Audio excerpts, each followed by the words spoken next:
दलित परिषद समारोह में पहुंचे हैं।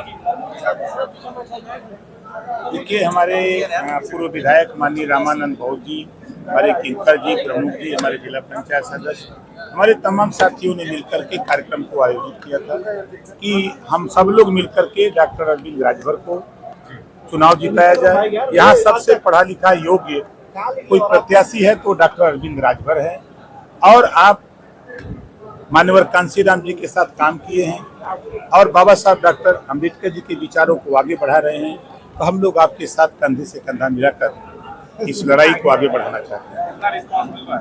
बहुत अच्छा, किसी को 5 आदमी नहीं मिल रहे हैं। आपने रसड़ा देखा, हिया देखा, देखिएगा मधुबन, देखिएगा घोसी, कल कम से कम नहीं कुछ तो खाली अकेले सोनार बिरादरी कम से कम 2000 जुटी थी रसड़ा में। मुझे ताज्जुब हुआ जब वहां मैं गया, देखा अभी कल ही उसी रसड़ा कार्यालय पर कम से कम 1000 से ज्यादा गोंड और खरवार जुटा था। वो कह रहा है कि साहब हम लोग एकदम आपके साथ हैं। अभी हर कम्युनिटी के लोग, कोई दिन ऐसा नहीं है कि जिस दिन कार्यक्रम हम लोगों का न हो रहा है। आप लोग तो देख रहे हैं। बुनकरों के बीच पहुंचे थे आप, तो आपने कहा कि क्या देश में सपा की सरकार बन सकती है, तो एक बुनकर ने कहा हाँ बन सकती है। हमको अंदाज है कि लगभग 1000 आदमी रहे होंगे, एक ही आदमी ने कहा था, लेकिन 999 लोगों ने नहीं कहा। अब उसी से समझ लीजिए कि एक आदमी कुछ नहीं कर सकता। जहाँ संघे शक्ति कलयुगे, ब्रह्मा जी ने भी कहा है कि संघे शक्ति कलयुगे, तो शक्ति और संगठन तो इधर है। एक आदमी के चिल्लाने से क्या होगा। मन से आपने कहा था कि हमने बीजेपी को वोट नहीं किया, बीजेपी का हमेशा विरोध किया, फिर भी मोदी जी और योगी जी की कृपा से आगे बढ़ गए। नहीं, मैंने ये नहीं कहा। मैंने ये कहा कि मैं विपक्ष में दूसरी पार्टी के साथ गठबंधन किया था और वहां था, लेकिन आज योगी जी और मोदी जी के कृपा से ओम प्रकाश राजभर सरकार में शामिल हुआ है। आप लोगों की भलाई के लिए, गांव के विकास के लिए उन्होंने जो जिम्मेदारी दिया है। आचार संहिता खत्म होती है तो फिर हम सब लोग मिलकर के उस काम को पूरा करेंगे। कहा कि आने वाले लोकसभा चुनाव के निर्णायक फैसले में भारतीय जनता पार्टी साफ 365 दिन होता है एक साल में, है ना, और 300 दिन रहते हैं कर्नाटक।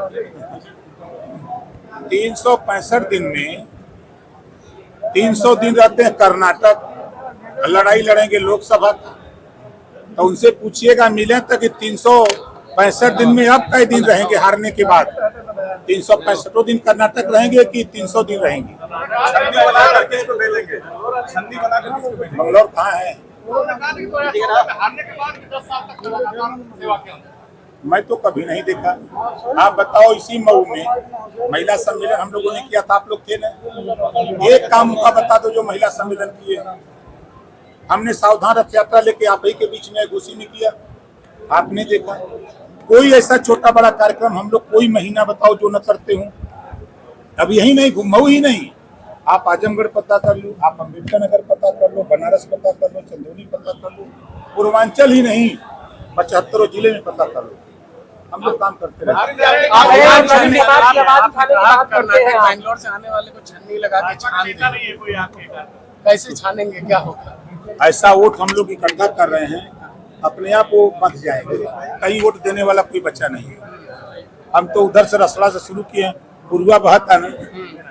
सर्व समाज की आवाज उठाने की बात करते हैं मंत्री जी, सर्व समाज की आवाज उठाने की बात करते हैं। जौनपुर से रंजन सिंह को बदल दिया, आजमगढ़ से भी कई लोगों को कर रहा है, तो क्या लगता है कि मायावती जी को डर है या फिर देखिए, नहीं, वो काम उनकी पार्टी का है, वो अपने हिसाब से कर रही है। हम उस पार्टी के मालिक नहीं। आपका सेटिंग चल रहा है क्या अभी?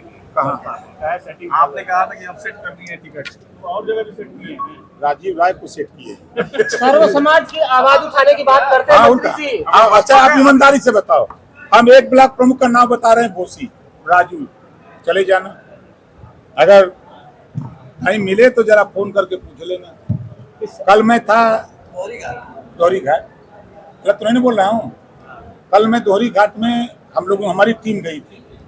दोहरी घाट से जो खबर आ रही है, वहाँ 50 से 60% उनकी कम्युनिटी के लोग छड़ी पर उड़ दे रहे हैं। आप पता कर लीजिएगा। हम राजनीति में जो वर्तमान सिचुएशन है जो कह रहा हूँ, धरातल की खबर लिया निकाल के लेकिन आप तो बयान दिए थे कि बसपा का टिकट सेट कर दिया है मैंने, ये बसपा का कहीं पे निगाहें कहीं पे इशारा। आपने कहा छन्नी से छान देंगे, किसके लिए? भाजपा का नाम नहीं है। इतना वोट हमने ये इकट्ठा कर लिया है कि अपने आप सब छना जा रहे हैं। आपने अपनी छड़ी को गांधी जी की लाठी के साथ जो है जोड़कर बताया, तो गांधी जी ने तो लाठी लेके अंग्रेजों को भगाया, अंग्रेजों का शासन था। आप किसको भगा रहे हैं? इस देश में दंगा करने वाले लोगों को भगाऊंगा, इस देश में गरीबों का हक लूटने वालों को भगाऊंगा, इस देश में पिछड़ों को हक लूटने वाले लोगों को भगाऊंगा, इस देश में नफरत फैलाने वाले लोगों को भगाऊंगा, इस घोषी लोकसभा से ये विचारधारा के लोगों को भगाऊंगा। तो अंग्रेजों का शासन था तो वो ये चीजें कर रहे थे, अभी कौन कर रहा है? अंग्रेजों का आप जब बताओ, शासन था- नफरत कांग्रेस और सपा बसपा के बीच नफरत मुसलमानों में कौन फैला रहा है? कौन फैला रहा है?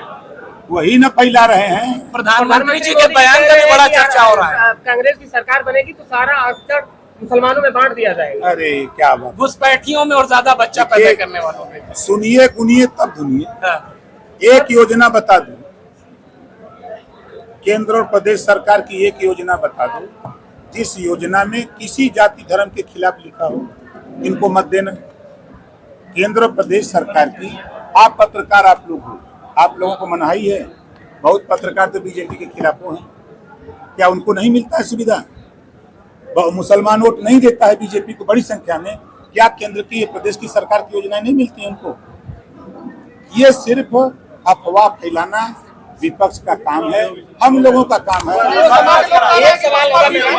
एक सवाल सपा भी टीम है महाराज, प्रमाण दे दें। अखिलेश यादव जी क्या बोले थे मध्य प्रदेश में? कांग्रेस को वोट मत देना, बोला था ना। ये कांग्रेस जब हमारी नहीं हुई तो तुम लोगों की क्या होगी? कौन बोला था? तो पिछले चुनाव में तो अरे आपने भैया, बीजेपी को कहा था कि बीजेपी नहीं, वाले को जहां वो आज क्या कर रहे हैं? आप बताओ आज क्या कर रहे हैं? यहाँ हारने वाले कैंडिडेट को टिकट दिया है, यहाँ ये हारने वाले को दिया है। चलो सर्व समाज की बात करते हैं आप मंत्री जी, बस एक सवाल छोटा सा